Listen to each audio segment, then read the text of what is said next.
Hello, let me ask you an honest question. Did anyone actually teach you how to handle money? Or did you grow up watching money control people's decisions and emotions? Most of us were not taught money. We absorbed it. We absorbed fear. We absorbed pressure. We absorbed manage it till month end. And now as an adult, we're wondering why money feels heavy, even when we earn more. Here's the hard truth. Most people don't like hearing. Motivation won't fix your finances. You can be inspired today and still make the same money mistakes tomorrow. Why? Because money problems are rarely knowledge problems. They are identity and system problems. That's why I created the Money Click program. Not to teach people how to hustle harder, but to help you understand why you do what you do with money.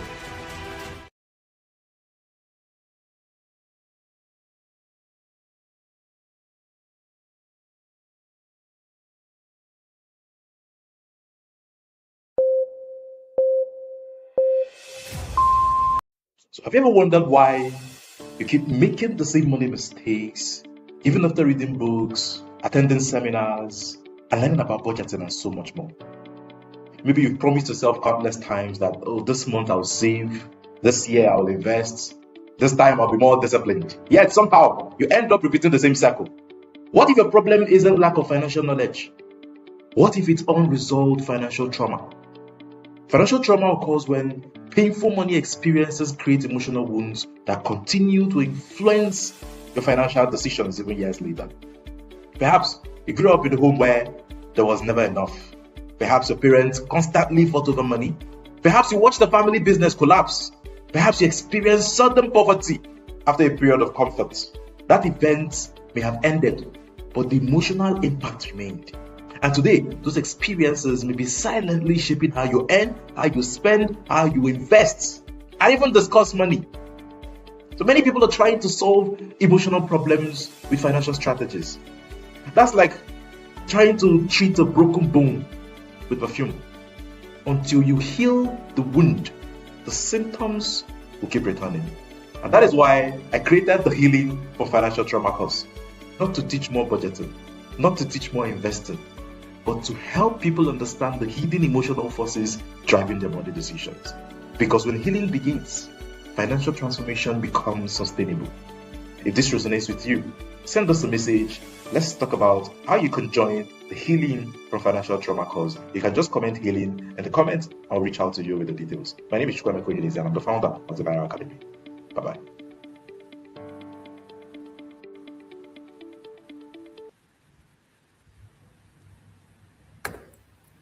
Hello, billionaires. Good afternoon, and thank you very much for joining us today. Thank you very much for waiting. We had some difficulties coming up to this connection, but we're able to rectify it. So thank you, and thank you, and thank you so much, everyone, for being here today. If you're joining us from any of our platforms, we want to welcome you here today. If you're joining us from Instagram, glad to have you here today. Madam Linda Oko, Madam Tony George, and everyone from YouTube joining us from Facebook. Thank you so much for joining us today. Madam Iloka, thank you so much, Ma, for being here today. Yes, I also see my cohort lead, Mrs. Ann, in the house also. Thank you, everyone, and happy to be here today. All right, so today we'll be looking at how financial trauma is affecting your children without you knowing it. That's what we're going to be discussing today. Hello, Madam Taria. Hello, Madam Mr. Aremu. Thank you so much, everyone. So today I want us to look at how financial trauma is affecting your child or your children without you knowing. And a lot of times it happens.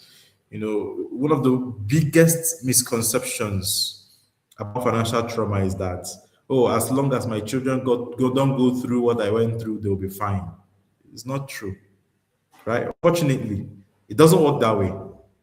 That as long as they don't go through what you went through, they're going to be fine. It doesn't. I everybody would wish it happened that way, right? It doesn't. Children don't only inherit our money; they inherit also our relationship with money, right? So they may not go through what you went through growing up, but they can still inherit your fears. They can still inherit your anxiety. They can still inherit your beliefs, right? They can still inherit your habits. Why do you think that children sometimes inherit even disputes, anger, towards certain people? Probably their father was always at dispute or was with someone, and somehow the child inherits it. He was not there when the dispute started, but somehow it becomes a part of him. He inherits that dispute. He inherits the anger towards that person. The same way some of us inherit anger towards one tribe or the other, hatred towards one tribe or race or the other. Yes. Right? So we inherit a lot of things. And most times we inherit financial wounds. So research has consistently shown that children learn financial behaviors primarily from observing their parents, right? And through, those everyday conversations at home. So the way parents behave around money will shape how their children will eventually start thinking about money as regarding how they take risk, how they spend, how they save, and all that. So if you say you went through certain things, right? And now things seem to be okay, and your children are okay because they're not going through those things. They might not be going through those things, but they might be partakers of your response to those things that happened to you in the past. Why? Because unconsciously you're passing your fears to them. Unconsciously you're passing your anxieties to them. And honestly, if we begin to look at these things critically, we will understand what it means to pass fears to children. And it's not just about money. It's about a whole lot of things in our society. Have you ever heard people say, oh, people from this tribe, no, people from this tribe are wicked. Sometimes they've never met anybody from that tribe. It is inherited fear from their parents. Oh, people from this tribe, they are a certain way. I don't like doing anything with them. It's inherited. Because for me, I wanted to point it out today because that's where inherited trauma also affects us apart from money within our society, in Africa, in Nigeria. You see one person waking up and telling themselves, I cannot do anything with people from this particular tribe or from this place. Why? Simply because of the fear the person inherited. So we inherit a lot of fears. We've inherited a lot of fears. All right? So you can pass financial trauma to your children without you even ever intending to pass it on to them. Why? Because they are assimilating you every day, every single day. So your children are watching you every day. And that's why what you do in front of your children is more important than what you tell them, because they are watching you more than they are listening. So you may tell your child, save money. But what they observe is constant anxiety about bills. In fact, whenever anybody mentions money, your mood will just change. Panic anytime anybody mentions expenses. Fear everywhere. Panic just grips you. Right? There's always argument about money in the house. Or that maybe you spend impulsively. Or you have this fear of investing.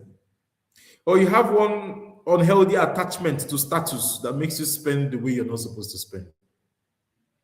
Your child is observing and your child is absorbing it. So you're not intentionally telling your child, be like me.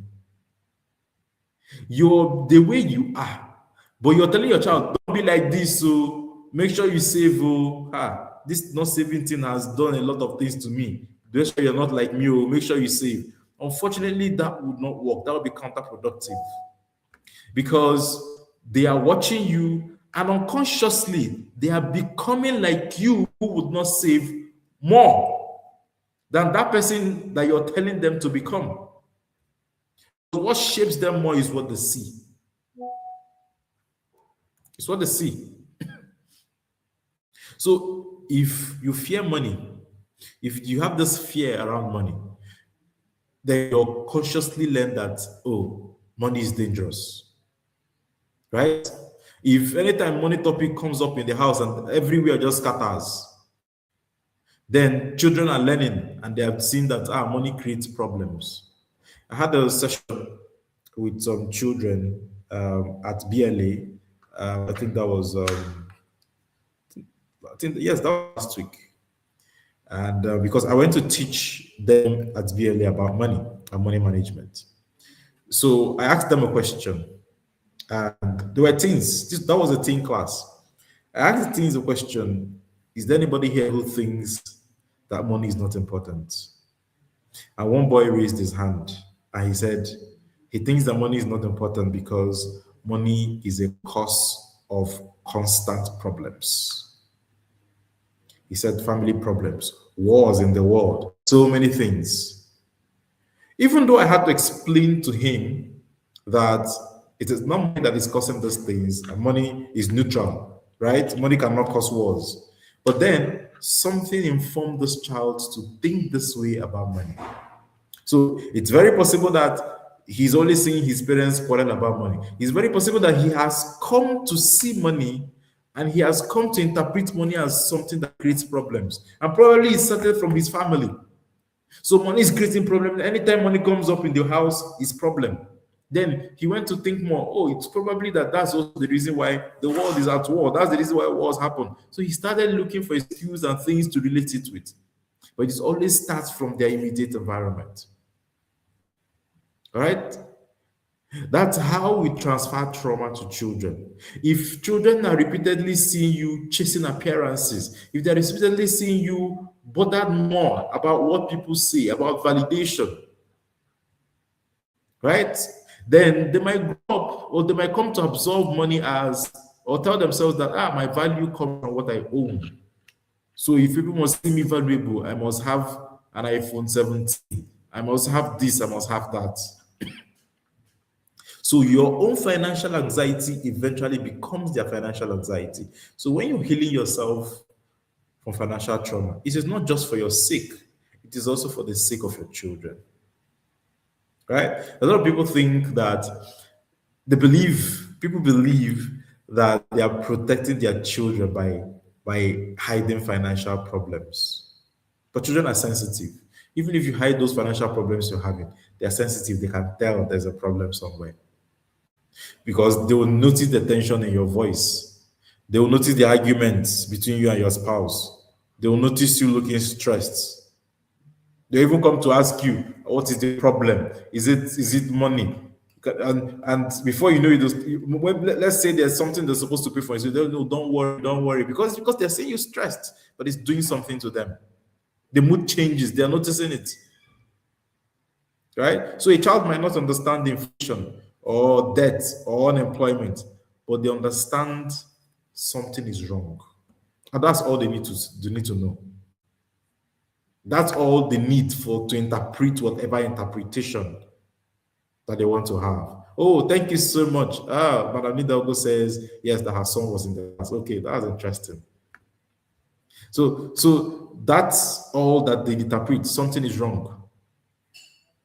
Right? So studies on childhood stress have shown that prolonged exposure to financial strain and uncertainty can increase anxiety and affect children's emotional development as well. So that father that is saying he's always saying you don't have money. And we don't have money, there's no money in this house. Right? Sometimes the father is saying we don't have money, even when the family is financially stable. Because some people have come to feel that let me say it so that they will not think there's too much money in the house, right? So you keep on repeating those negatives, right? The child might grow up believing, there's not enough. Because he saw his father growing up, his father seemed well okay, but he always complained that there was never enough money. So he would feel that, there's never enough. So as an adult, the child will struggle.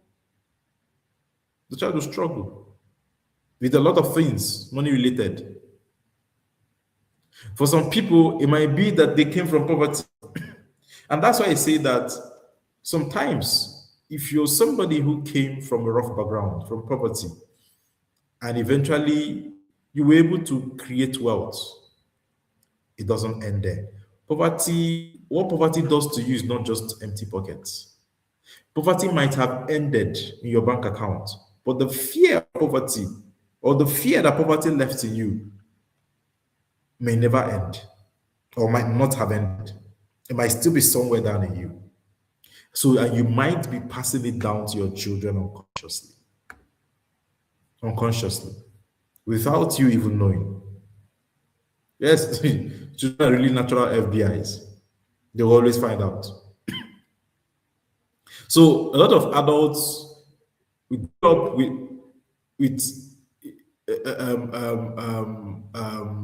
we grew up unknowingly. We're knowingly raising children with a scarcity mindset, right? Because some of the things we do is a response to scarcity from the past. You overwork because you fear becoming poor again. You refuse to enjoy money because you're afraid of losing it. You spend money on every other person but yourself. You're constantly in fear that things might just go wrong somewhere, somehow. Your children are absorbing your mindset. They're watching you and they're absorbing. And you know the bad thing, the terrible thing about absorbing this kind of mindsets where it's full of things going wrong and fear of things not working out, is that children begin to see life as about survival. They see life as something that you have to hustle through. They don't see life as something that is about stewardship and opportunity. They see it as something you have to survive through. And some of us are inculcating this mindset in our children without knowing. Just like, for example, let's use, on the other hand, the child of an overspender. The child of an overspender is learning something. Even if you're telling the child, make sure you save, the child is learning something. Because most times, financial trauma is not just about scarcity. Financial trauma also can be about overconsumption. It works in the extreme opposite directions. So because there are a lot of parents that while growing up, they lack a lot of things. So today they're overcompensating to give their children everything. So every toy, every new PlayStation that comes out, they are the first to get it. They want to give them everything. Every request, they never say no. But sometimes the parent is not meeting the child's needs. In those cases where you're trying to give them everything they want, it is not about meeting the child's needs. No. It's about you trying to heal your own childhood wound. But you're telling yourself you're trying to give your child the best. Yes, that's what it looks like. But you're trying to fill a gap that was left to you years ago as a child. But the problem is not what you're trying to fill. The problem alone, which I'm trying to point out in this class, is that the issue is not just that you're trying to heal a wound or you're trying to fill a void that you felt in the past or that was created in your past life or while growing up. The problem is the impact your actions are having on your child or your children.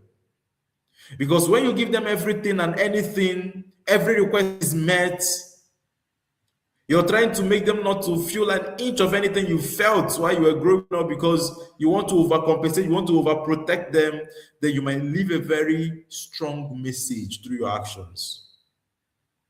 And what could that message be? Love means buying things. Because you overbuy, you buy heaven and earth. Or another message that you could be leaving for them is, I should never experience discomfort. So as adults, these children will struggle with a lot of things. Eventually, when they become adults, they will struggle with delayed gratification. They will struggle to save. They will struggle to budget. They will struggle with contentment. Why? Why? Because of the ideology your actions have passed into them unconsciously, without you knowing. You didn't do it on purpose. Yes, you did it from the pureness of your heart. You did it with good intentions for your children not to feel, in quotes, the pains that you felt. Right? But it has an untoward effect with them. Yes, thank you very much. I'm blessing. Instead of saying I don't have the money, say it's not in our budget. Yes. I've said it some time ago. Say it's not in our budget, it's not in our plan. Right? So and that could be the problem. Another issue, another problem could be overgiving. Overgiving. And that's another trauma that can be transferred to children. In a lot of African homes, parents carry the burden of supporting siblings. They will support cousins, they will support parents, they will support extended family, they will support everybody and one person. Yes, a lot of people do it from a place of love. But sometimes it also comes from a place of fear and guilt. And that's why, when you look at the life of most firstborns in Nigeria, the way they are raised, they are raised to give everything they are raised to prioritize every other person in the family before themselves. So when you're that parent that has been raised this way, to care for every other person apart from themselves, right? You're passing a message to your children. And what is that message? They're inheriting something from you. What they're inheriting from you, the message is, I exist to rescue everyone financially. So as adults, they'll struggle to set boundaries. So the same way you couldn't say no to other people, they will not also be able to say no. And unfortunately, sometimes not being able to say that level of emotions control might not just be about money. It might be about other things. Yes, it mustn't be about money. As adults, they might neglect their own financial goals. Why? Because they are trying to meet up with the request of other people.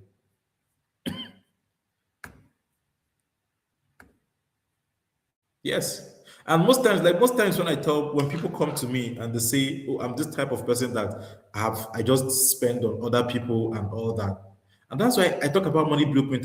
I always tell people, find out where it's coming from. It might be that one of your parents might have been like that. If one of them are not like that, then it might possibly be that it's a response you developed as the result of experiences you had in the past. But it's always important to understand where it's coming from. Because until you understand where it's coming from, you can't stop it. Awareness is the beginning of every change. If your child has that mindset of I will rescue everyone financially, they become financially exhausted trying to help other people. And there are a lot of people who are in this WhatsApp group that they are so tired. They've spent all and all trying to help every other person. And I've told this story before today about a friend of mine that the parents, the family, in fact, the family almost killed his business, right? Because he was raised with this mindset of I'm existing to rescue everyone financially. He existed to try to do that. And for years, his business almost collapsed. So he joined the Money Click program, and then he started learning to set boundaries. And then he started saying no to his parents. And that was the beginning of the problem. Always remember that your brain wants comfort, and it's not just your brain. It is also the brain of the people that you've been doing all these things for. So the moment you try to say no, they will resist. And that's why becoming more in control of your emotions is important.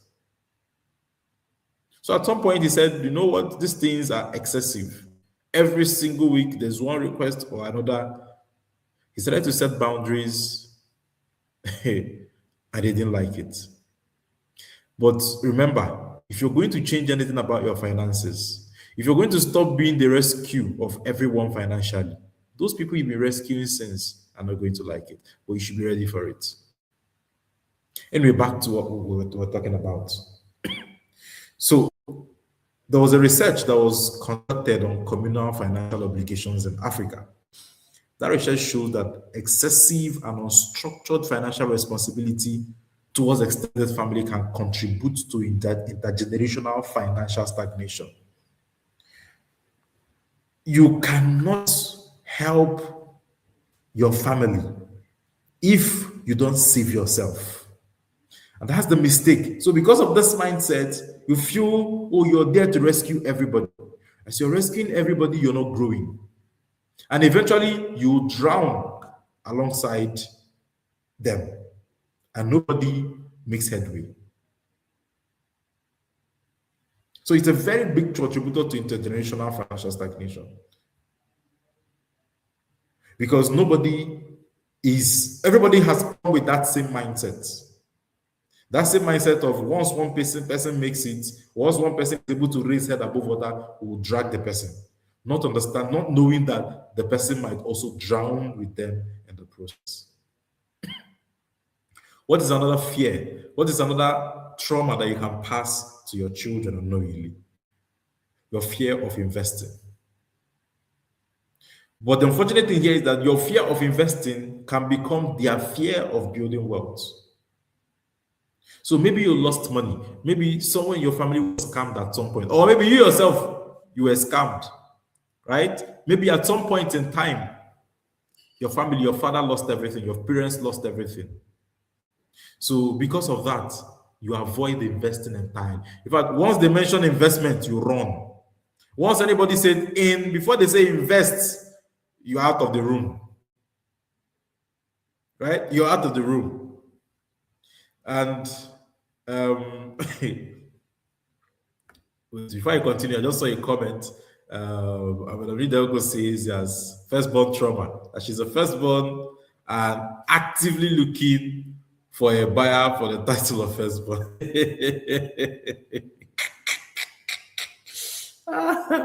Oh my God. I can understand. But I'm sure what you're getting here is helping you make better financial decisions, man. So I said fear of investing. Maybe you lost money. Maybe you were scammed at some point. Like the other day, I saw videos that there were people who were scammed. I don't know, they got down. I don't know whether they call it NERC or what. Different new people were scammed. She was scammed. In fact, one girl made a video crying how she has lost everything that she has worked for. Well, it came as Ponzi scheme, but they are scam, right? She lost everything to that Ponzi scheme. Some people, it might be that you saw your parents lose everything, and because of that experience, you tell yourself, since I did this MMM, work, I will never invest again. I will never put my money into anything investing. Or maybe you invested in the stock market in the past, and then your money went away. You say, I will never, me and investing, never. In fact, every day you echo it in the house, right? You're telling your children investment is risky. You're telling them business is dangerous. You're telling them better keep your money in the bank, right? So without even you realizing it, keep your money in the bank, business is dangerous, investment is risky, are interpretations. But the deeper interpretations from those things is that your children should not build wealth. Because without realizing it, all these things are teaching your children to fear wealth building opportunities. Because investment is a wealth building opportunity.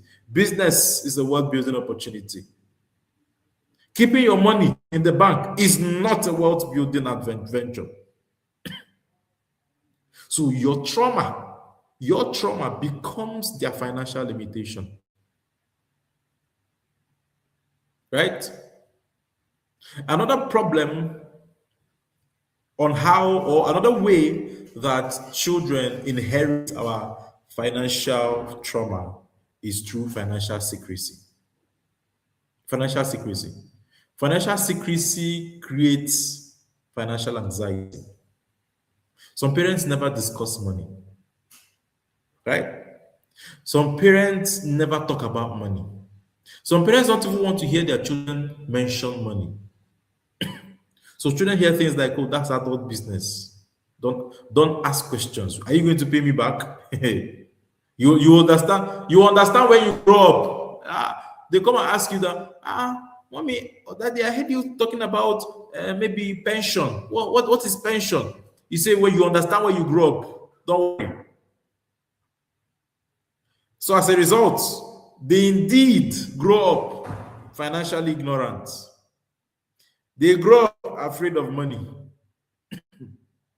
They grow up uncomfortable about money, uncomfortable discussing money, because you've created that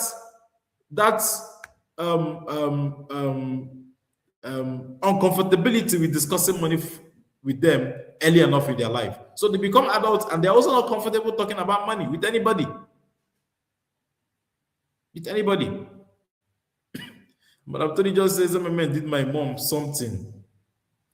So don't talk about investment near her, and he limited us. You see, all these things are inherited trauma.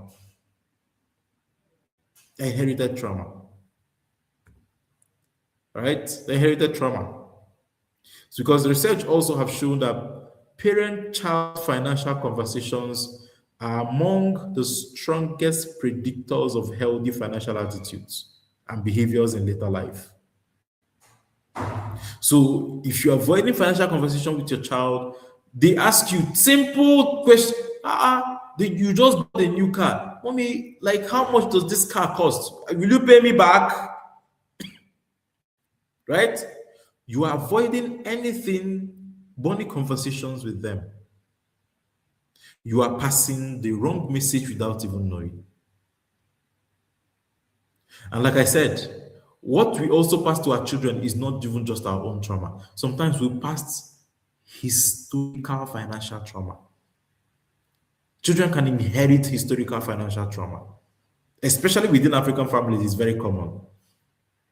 So there are some of our parents and grandparents that experience trauma from war, displacement, economic collapse, loss of business, confiscation of properties, severe poverty. Like I've said before, for so many Igbo families, the memories of the Civil War and the loss of assets and opportunities after the Civil War created deep fear around security, wealth, and ownership.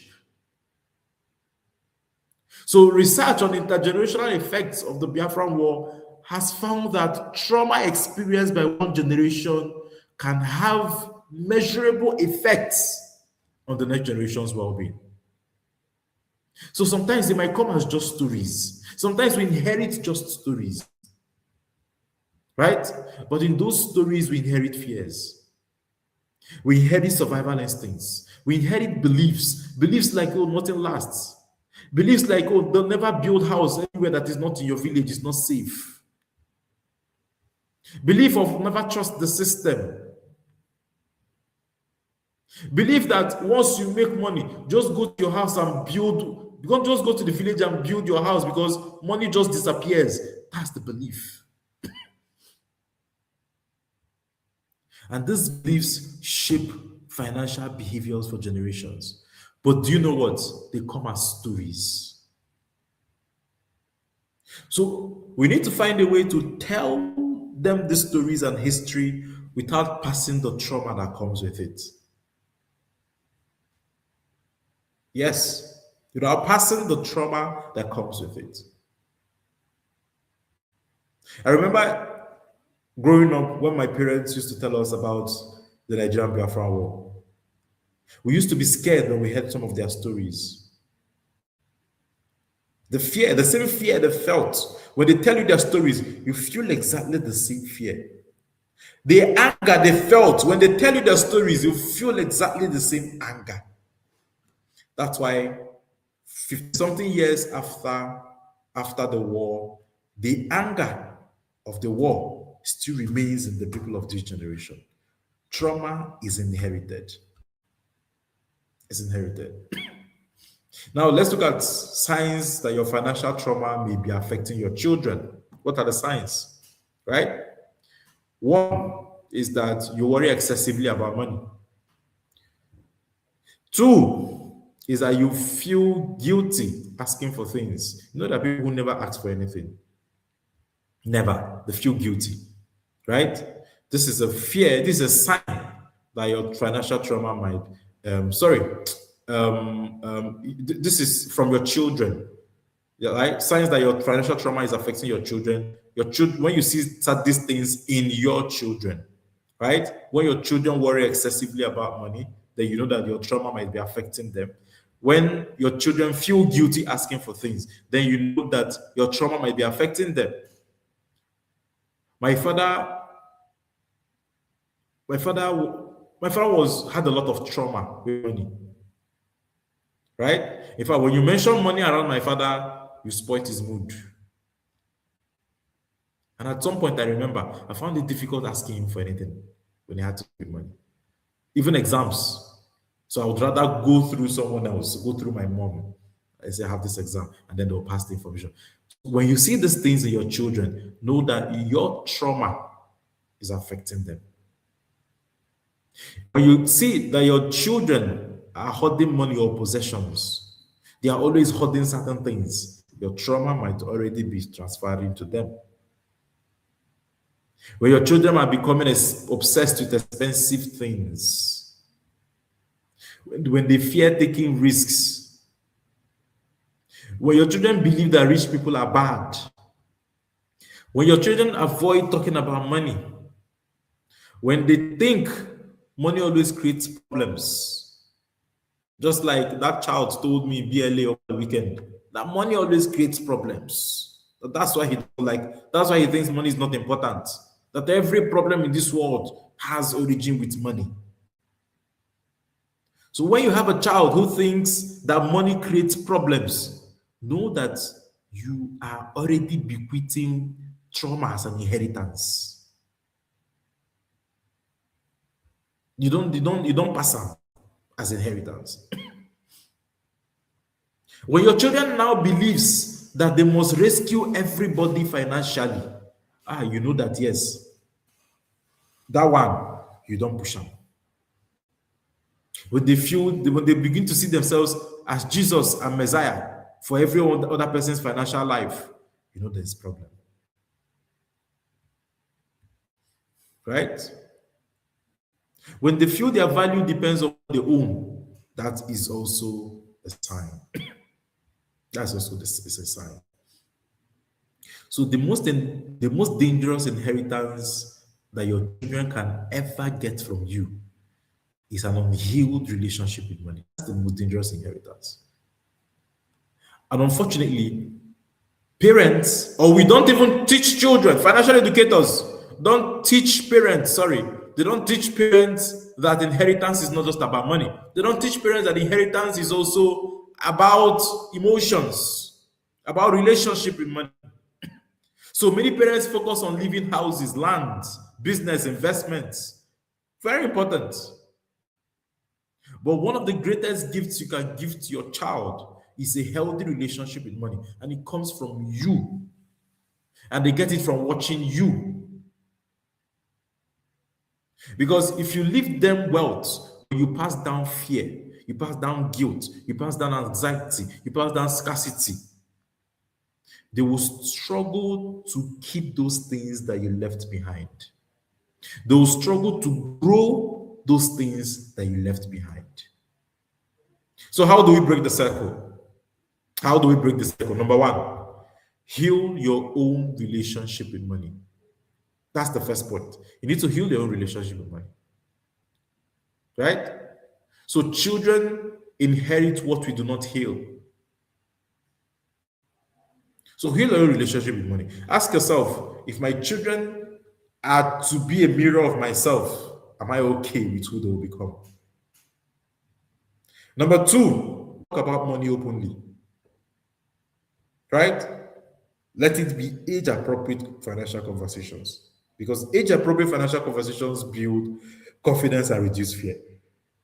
So do not talk about certain things when you cannot have your children who are 7-year-olds and you're having discussions about properties that are worth billions that you have with them. You should know the level and age to have different financial conversations. And I think we're going to have it as one of our sessions here. What you should say, when you should say it, at what age you should be able to say that to your children. So we'll talk about money openly. Start with the little thing. You go to the shop, you buy things, you come back home, you have something. Oh, mommy, what is this? What is that? You're talking about something concerning money, and they ask, oh, what is that? What is equity? Don't tell them when you grow up, you learn about it. Tell them what it is. Right? Number 3, model healthy financial behaviors. Remember, they are watching you. They are watching you. What your children is getting from you is not what you say. What is forming them is not just what you say. It is what they watch and learn from you. So you need to model a healthy financial behavior. Your actions teach them more than words. Number 4, teach abundance and stewardship. Money is a tool, not identity. Tell them that money is not security. Money is not self-worth. Let them know the difference between net worth and self-worth. It's important, right? Number 5, let children experience delayed gratification. You know, I was watching an interview by Hard Knocks on Tony Elumelu, and they asked him, so what was that thing that you did different from others? And he said he understood delayed gratification at a very early time in life. That at the time when he had the opportunity to buy a car, he bought a property. So let children experience and understand delayed gratification. Right? Every discomfort does not need immediate relief. So they should understand to sacrifice for today for the betterment of tomorrow. Delayed gratification is one of the foundations of wealth building. You can't build wealth without delayed gratification, and it's important that you understand it, right? And it's also important that you bring your children into systems where they can learn those things, coaching systems, BLA, Money Kids, where your children can learn the essence of delayed gratification in their financial lives. Number 6, teach financial boundaries. Let your children understand that generosity matters, right? But wisdom is key. They need to learn how to balance generosity and boundaries. They need to learn how to use wisdom to create a balance, right? It's very important. The Bible says, train up a child in the way he should go, and when he's old, he will not depart from it. Training includes financial habits. Training, it's unfortunate that most times when we say train a child, most of us think that the only thing you need to train your child is about character. Oh, good character, good attitude. They can have all the character, all the attitude, come out with flying colors, start making money, and struggle with money. So we try to put in everything for our children, except building their financial habits, building their money beliefs, building good emotional responses to money. And this is some of the things that we teach them in the Money Click Kids program, helping them build good financial habits, good money beliefs. That is all part of training. And on your own part, the Bible says a good person leaves an inheritance for his children's children. Inheritance is more than money. Inheritance is also wisdom. But wisdom as an inheritance does not come when you die. You don't bequeath wisdom when you die. You bequeath wisdom every day to your children. Inheritance is also values. It is not when you die that you package values and give to your children. Every day of your life, they're inheriting values from you. Discipline is also an inheritance. Every day, they're inheriting your discipline. Emotional health is also an inheritance.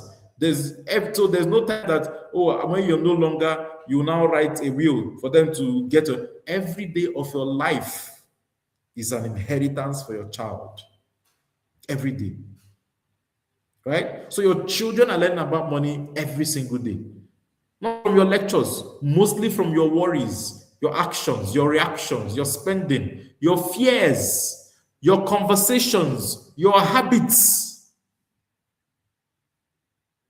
So the question is not really, am I teaching children or am I teaching my children about money? The better question there is, what exactly am I teaching them? Through my actions, through my behavior.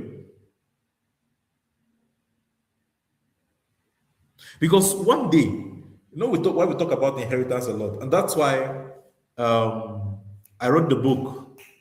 That's why I wrote the book, Raising Heirs, Not Hustlers, right? Because one day your children may inherit your money.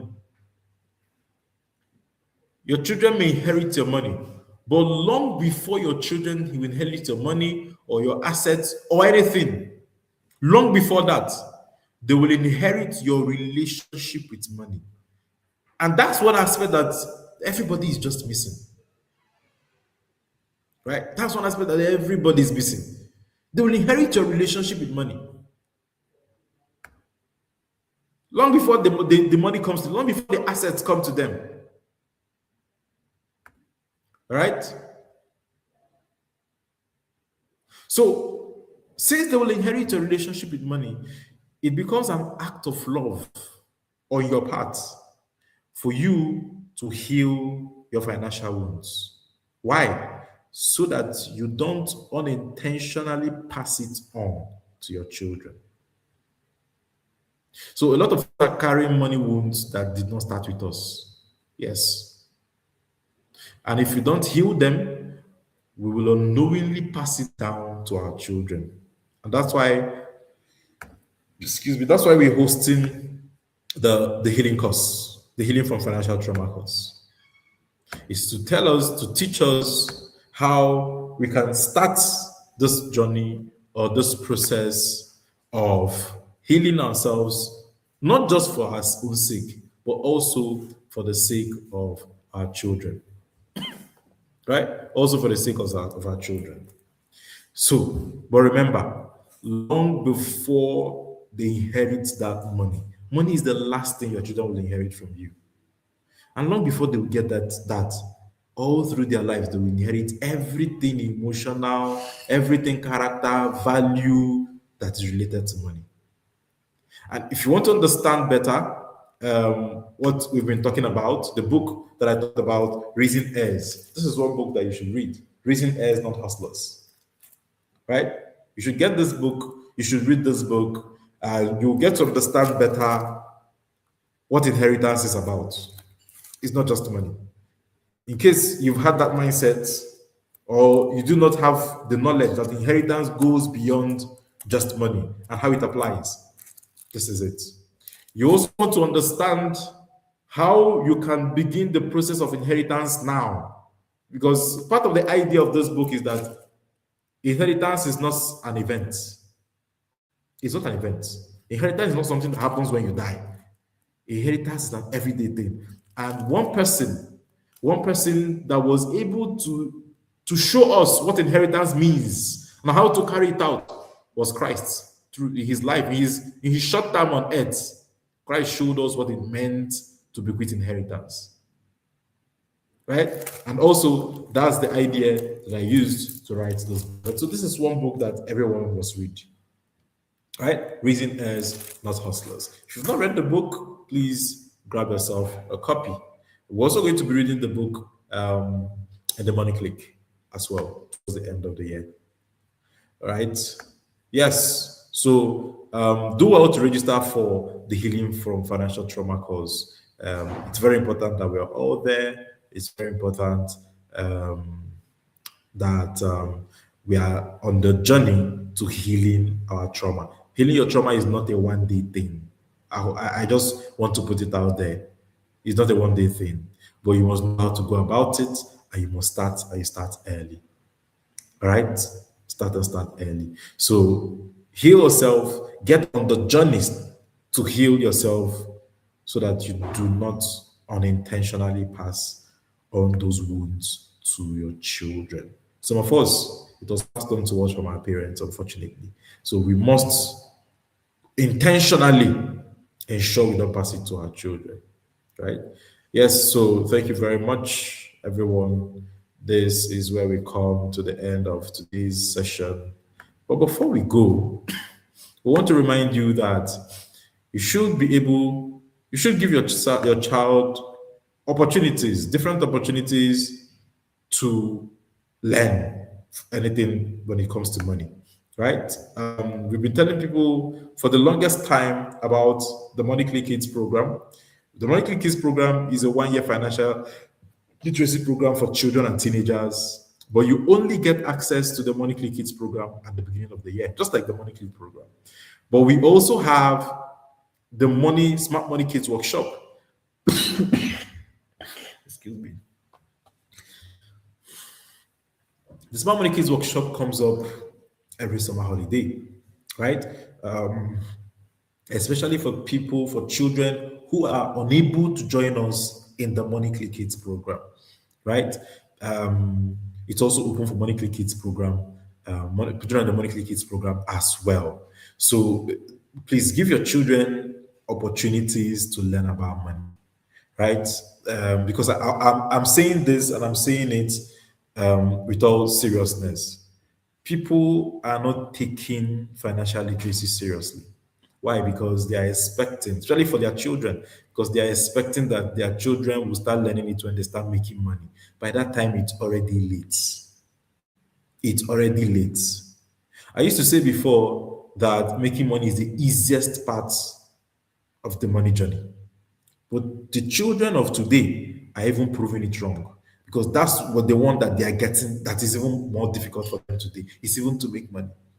They're struggling with it, right? And it's because of the mindsets they are being raised with. That's why whenever I'm having counseling sessions, when parents say, please talk to my child, I meet 28-year-olds that are dependent on the parents. I meet 25-year-olds that are still squandering money, playing bets. If you don't teach your children about money, the world will teach them. And trust me, what the world will teach them, they will teach them in a brutal way. A parent met me and told me that the child has squandered 3 school fees on sports betting. 3 school fees on sports betting in the university. Right? On sports betting. And when we talk about raising your children to become financially literate, this is part of what we're talking about. Right? So most times we're just concerned about, oh, they need to come out. Your child can have the best character, but if he does not understand financial literacy, he will still not be able to manage whatever it is that he's making. Or even in the case of even making it, which has even become a problem for our children today. So the Smart Money Kids workshop is coming up in about 2 weeks' time. It's not far, last week of this month, right? It's a whole 5 days virtual boot camp for children. This year's focus is on entrepreneurship. Every year has different focus for the Money Click Kids, for the Smart Money Kids workshop. So this year's focus is on entrepreneurship. So thank you very much for joining us today. Hope to see your children be a part of this year's program. Last year we had it physical and virtual here in Abuja, but this year will be strictly virtual so that we can accommodate more people. Because when we make it physical, we restrict some people from being able to join us. So it's going to be strictly virtual this time. And please get your children on board. It's for age 7 to 17. We have separate classes for those 7 to 12, and we'll have separate class for those 13 to 17. So thank you very much, everybody. If you're struggling making money, well, here is one thing I'm going to tell you about making money, which is one of the things that every day the children in the Money Click program, Money Click Kids program, I tell them this as often as possible. And I'm doing it as a way to condition their minds. Because most times we were not raised to think in the way that we can make money. Why? Because we're programmed in a certain way. We're programmed to pass exams, go to school, get a good job. So when we don't get a good job, we're stuck. When we don't get the one that is paying us so well, we're stuck. So we struggle to make money. But here's the secret to making money. The secret to making money is creating value. And that's why people who don't understand, I tell it to my children in the Money Click Kids program every now and then. Making money is a function of solving problems. So if you ever struggling to make money, it means you're not giving enough value. And the first step to giving value is to become valuable yourself. Learn skills if you don't have them. Learn skills. And then focus on solving problems with your skills. What problems can you solve with your skills? What can I use my skills to do? Don't ask yourself, how can I make money? How can I make money is the wrongest question of all times. Money is an outcome. There's a process that you must follow, and then money is the outcome of that process. So the right question to ask is, what value can I give? What problems can I solve? I am here today teaching you every week because I identified a problem that I want to solve. And as a result, I make money out of it. You must identify a problem you want to solve. And it doesn't matter how, no matter what it is, it doesn't matter what it is. People have made everybody who has made enduring wealth in this earth has been able to solve a problem, been able to give value. Right? And what I teach about making money is not about getting a job. It's about becoming a wealth creator yourself. It also has a very deep foundation in the way your mindset is structured and set. Growing up, I had an elder brother who graduated from the university and spent 5 to 7 years looking for a job. He didn't get his test. He stayed at home 5 to 7 years. And I told myself, I cannot have this kind of mindset. I cannot have this kind of mindset. Right? So the first step is even changing your mindset about the way you've come to think about money. Changing your mindset about fears that you have. Anyway, that's all that I'm going to tell you at this time. But it will be very interesting to speak to you in a financial counseling session where we can have more in-depth talk. Thank you so much, everybody, for being a part of today's session. My name remains Chukwuemeka Onyenezi. Yes, Money Click to the world. Money Click to the world. Thank you so much, Anthony George. Thank you so much, everybody, and see you again tomorrow by 12 noon. Yes, we're going to be starting early tomorrow. Apologies again that we're late today. We couldn't sort out the issues that we had early enough, right? Thank you so much, everyone. See you again tomorrow by 12 noon. My name is Chukwuemeka Onyenezi. Have a lovely day ahead. Bye-bye. So have you ever wondered why you keep making the same money mistakes, even after reading books, attending seminars, and learning about budgeting and so much more? Maybe you've promised yourself countless times that, oh, this month I'll save, this year I'll invest, this time I'll be more disciplined. Yet somehow you end up repeating the same cycle. What if your problem isn't lack of financial knowledge? What if it's unresolved financial trauma? Financial trauma occurs when painful money experiences create emotional wounds that continue to influence your financial decisions even years later. Perhaps you grew up in a home where there was never enough. Perhaps your parents constantly fought over money. Perhaps you watched the family business collapse. Perhaps you experienced sudden poverty after a period of comfort. That event may have ended, but the emotional impact remained. And today, those experiences may be silently shaping how you earn, how you spend, how you invest, and even discuss money. So many people are trying to solve emotional problems with financial strategies. That's like trying to treat a broken bone with perfume. Until you heal the wound, the symptoms will keep returning. And that is why I created the Healing for Financial Trauma course. Not to teach more budgeting, not to teach more investing, but to help people understand the hidden emotional forces driving their money decisions. Because when healing begins, financial transformation becomes sustainable. If this resonates with you, send us a message. Let's talk about how you can join the Healing from Financial Trauma course. You can just comment healing in the comments. I'll reach out to you with the details. My name is Chukwemeko Yedezi, and I'm the founder of the Viral Academy. Bye-bye.